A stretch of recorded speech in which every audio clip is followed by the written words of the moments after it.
Hello, and you are looking at Rogue Trooper for the Xbox. Now, this game was released in 2006 and developed by Rebellion. Rebellion is a company that is sort of a mixed bag. They've only released a handful of games, and most of them have been on the PSP and PS2 in recent years. But what they have put out is actually more than decent, this game being no exception. They own a comic company called 2000 AD, and they also put out games from the line of comics that they own. And this is one of them called Rogue Trooper, and it's basically a, I don't know how to describe it, except other than sort of like soldier or something like that. You remember the movie with Kurt Russell? You're playing as a, what they call a GI. He's a genetic infantryman, and he's basically a manufactured soldier. He's designed to be like the perfect war machine. They're immune to all poisons, that kind of thing. They're immune to all kinds of interrogation techniques. They're basically just like the ultimate soldier. And you play, coincidentally, the last known of them. So what happens is, as your comrades fall, there are more than one of you in the beginning of the game, but as your comrades fall, they have these things called biochips in them, and within 60 seconds of falling, dead, if you take their biochip out of their body, you can hook it up to one of your pieces of equipment, such as your rifle and your bag that you have on your back and your helmet. And you'll do this 3 different times throughout the beginning of the game. And you see my bag was talking to me there, because his name's Bagman. What a great name. He is actually a fallen comrade of mine that just died in the last section of the last level. So when you get them, you have abilities unlocked. For example, you just saw me go into the upgrade section. I can actually upgrade my ammo and things like that now. And that's because I've unlocked the ability to do it with Bagman at my side. You can see it wants me to set these mines here. I don't really feel like doing that right now, but you can set traps with little mines and things like that, and it's actually kind of cool. All the mechanics, for the most part, just think Gears of War. This game has the cover and shoot system, just like Gears of War. You can dive, just like Gears of War. It has the, you can see here, here's a cover and shoot system. I mean, it's practically identical in every respect. And the fact that it came out in the same year kind of makes you wonder, if there's a little copying going on. I'm not sure from either side who copied who. My guess would more likely be that Rebellion got an eye full of what Gears was doing or something like that early on in the process, because Gears was talked about for years ahead of time. But what they do actually works really well. One thing that I do like in this game is it actually shows you whether or not you're going to get a headshot before you actually aim at them. There you'll see like a little skull appear above their head, or you can shoot their oxygen tanks on their backs and cause those to explode, and you'll see the guys running around scream before they explode. It's kind of cool. Some other stuff in this game, it does a good job of balancing things. You can see there's a whole lot of like just combat like this right now, or there are some levels like with things like this that actually change up the gameplay. You'll see I pick up this thing called a bazooka, and the bazooka actually is a rocket launcher, of course, like a bazooka. What a great name. And you'll see I hold down the trigger, and you actually shoot this thing, similar to Call of Duty, way up in the air, and it just launches and takes out this tank. It's cool to like be able to do this kind of thing with a different type of gun. And later on in the game, you actually unlock much stronger weapons, but they're all based around the same rifle that you have. You don't actually get new guns. You keep the same gun. It's just the one gun you have becomes ridiculously awesome, and it's just amazing the versatility that your gun has. Right now, I only have the regular machine gun unlocked, but later on you'll get a shotgun, and you'll also get the ability to shoot stinger-like missiles and take out gunships with just your fucking gun. It's just awesome. There's just a whole lot of stuff this game actually does like really well, and it has so much variety, but it could have been really easy to fuck up and just completely screw over the all the balance issues or whatnot, and just have it be a mess. But it really didn't work out that way, and it was really surprising to me. You see, graphically the game holds up sort of well. The textures are, for lack of a better term, fuck ugly, and the game has some of the worst looking water effects that I've ever seen in my life. No lie. So I wish I could show you some water. I'm at the beginning of the game here. I don't want to spoil anything for you, but really it looks bad.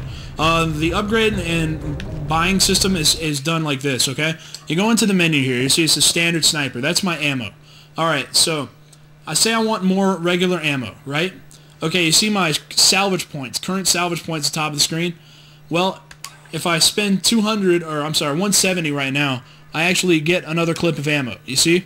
So I have a max of 6 clips that I can hold right now.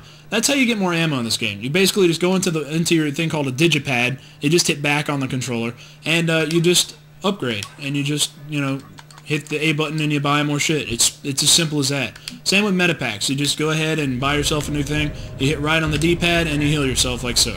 The health system is done like Halo pretty much. I mean, it's like pretty much every third or first person shooter nowadays where it recharges, but you also take a permanent amount of damage, and you'll see like the maximum that your health will be as opposed to what it was as it goes down farther into your life bar.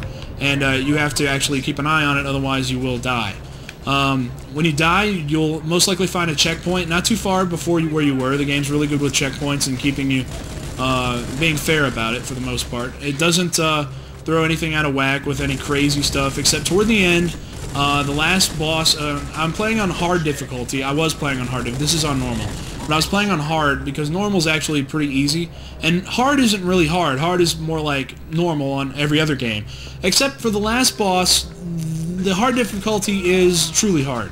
It gets really bad, and it's really escalated in difficulty, and it gets just a bit ridiculous and overwhelming. But so just be aware of that. If you know, the end of the game on hard really takes just a drastic turn in difficulty. It just has a really big spike, and you should know just to be prepared for that. But the rest of the game is actually pretty easy. I'm not sure how it fares on normal. I'm guessing the same type of deal happens. It's not so much the difficulty of the boss, like it has a ton of health or something like that. It's more like it really just, they throw so much stuff at you at once that you really have to balance it out and just be really super good at watching everything that's going on. So if you're not good at multitasking, this game's probably not for you anyway, because there's a whole lot of stuff you gotta pay attention to. You see, I'm stuck here right now. I don't even know what the fuck to do. I'm not reading the screen. But yeah, you have these things called micromines. Micromines basically let you set up traps and stuff. You can I don't know why this is a feature of your helmet, but later on you have a thing called a tract here, you see, and you can actually, all it does is go, hey, come over here, and the guy walks over there. It's just like Metal Gear or something like that. This game throws in some stealth elements later on. You actually sneak up behind guys, and you can actually get what they call kill moves. They're like little QTE cinematic cutscenes that you stab the guy in the head or something like that with a knife. Every gun has a kill and stuff like that, so it's not that humongous big of a deal. But it's just kind of cool to have it in there, I guess, and just, you know, have it available as opposed to just being you know, just streamlined and not having anything fancy go on or anything like that. You see, I walk over the guys and I salvage their dead bodies. That's how you pick up. That's how you pick up money in this game, and that's where you get your salvage points from and whatnot. And it actually works really well. There's an abundance of them, and you won't really ever run out of things to shoot or do or just have fun with. You can, gosh, there's a whole bunch of stuff here.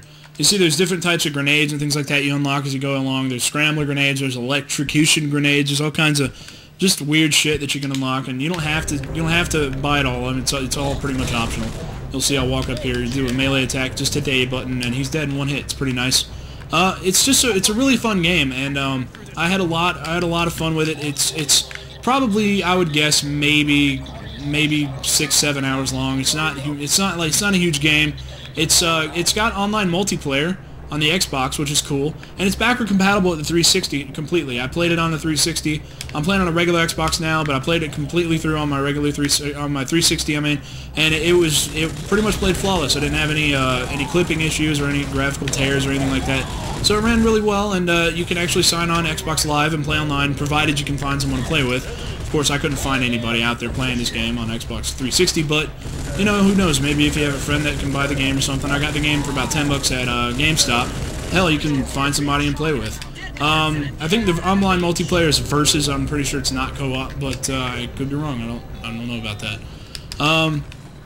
You see, you can get on turrets and stuff like that and just wreak havoc with that.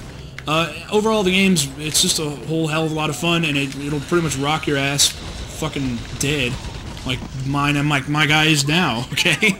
And also, the game's storyline, I gotta touch on that real quick before I let it go. the game's storyline it's actually really well written, and the voice acting is like top fucking notch. The production value in this game, for what it is, you can tell it's sort of low budget, but the production value is really, it's just amazing how involved they were with the choreography of the cutscenes and whatnot, and it's really well done.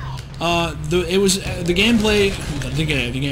game was actually nominated for 2 BAFTA awards, which is the equivalent of the British Academy Awards, the Oscars here in the States. And that's a big deal, because it takes a lot to be able to get nominated, especially if you're a video game. The character of Rogue was nominated, as well was the screenplay that goes on throughout the game itself. So if you're in for a good story and a really fun third-person shooter that you might have missed out on, go ahead and give Rogue Trooper a look. It's really fun. It's only like $10, like I said, and you know, it's got a lot of elements from Gears of War. So if you like Gears of War, definitely give this one a look. It's backward compatible on the 360, and it's probably right up your alley.